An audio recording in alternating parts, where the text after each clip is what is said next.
बिस्मिल्लाहिर्रहमानिर्रहीम। रिश्तों में सबसे अफजल रिश्ता व दर्जा माँ का है।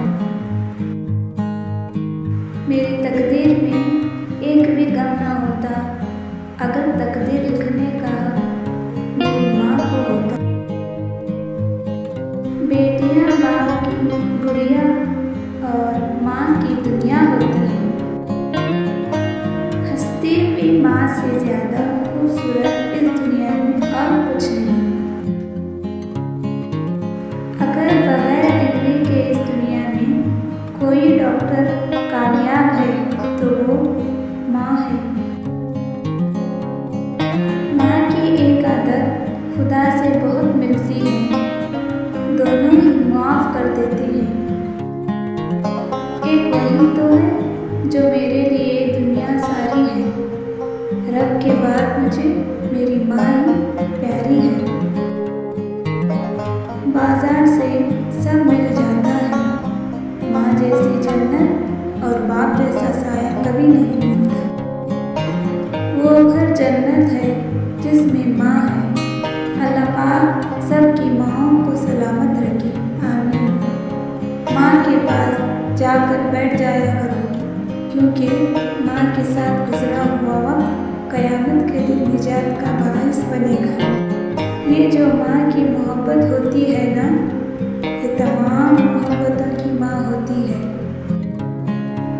माँ को जब देखा तो दिल बोल उठा, और बेआईनी आला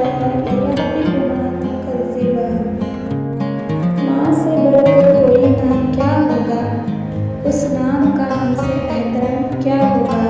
जिसके पैरों के नीचे जन्नत है, उसके सर का मकाम क्या होगा।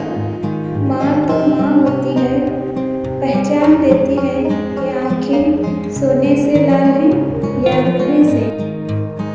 माँ तेरी खुशबू कहीं न मिली, मैंने फूल सारे खरीद कर देखे।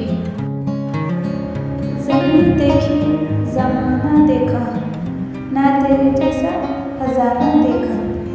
रात सोचा माँ तेरे एहसान लिखूं, हो गई सुबह क्या क्या मैं नादान लिखूं। मेरे अल्फाज नहीं काबिल तेरी शान के, मैं किस तरह तेरी हस्ती के उन्वान लिखूं। नबी करीम सल्लल्लाहु अलैहि वसल्लम ने फरमाया कि माँ का हक अदा करते रहो।